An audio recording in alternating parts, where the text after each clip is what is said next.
Este tema y hablamos de una causa judicial por la cual la vicepresidenta Cristina Fernández de Kirchner había sido sobreseída. ¿Recuerdan la causa dólar futuro?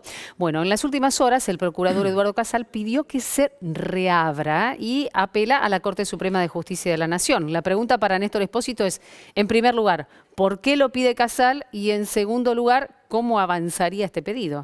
Cuando la causa dólar futuro, recordamos, con los contratos de dólar futuro son una medida de naturaleza económica para tratar de calmar los mercados financieros, básicamente el precio del dólar, cuando hay una inestabilidad política y económica como la que había a finales de 2015, en el final del gobierno de Cristina Fernández de Kirchner. La causa avanzó de la mano del juez Claudio Bonadío hasta llegar a la instancia de juicio oral. Cuando llegó a la instancia de juicio oral, los jueces dijeron, aquí no hay delito, esta es una medida de carácter económico y por lo tanto no es judiciable. Es una medida administrativa, una medida de gobierno que no puede pasar por la justicia.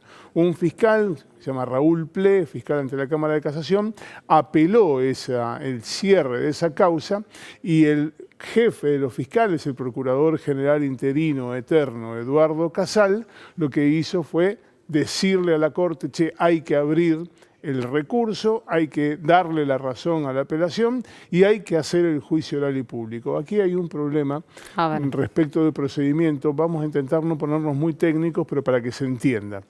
La Corte tiene dictado hace menos de 10 años un fallo que se conoce como fallo dinuncio. El fallo dinuncio establece que las cuestiones de hecho y de prueba, es decir, la sustanciación de si hubo o no hubo delito, se hace en las instancias anteriores, en el tribunal oral y en la Cámara de Casación.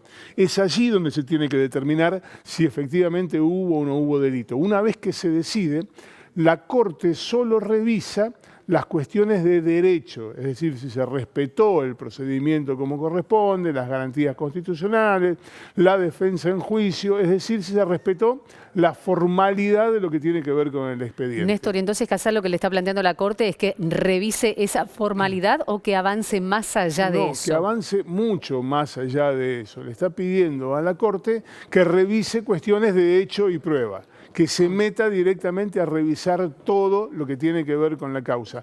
¿Puede la Corte hacerlo? Sí, excepcionalmente. Por ejemplo, el caso más claro en el que la Corte hizo algo de esta naturaleza es en la masacre de Pompeya, aquel episodio que incluso dio origen a una película, Ratty Horror Show, que tenía que ver con una causa armada por policías que habían conseguido que se condenara con una falsa imputación a una persona a 30 años de cárcel.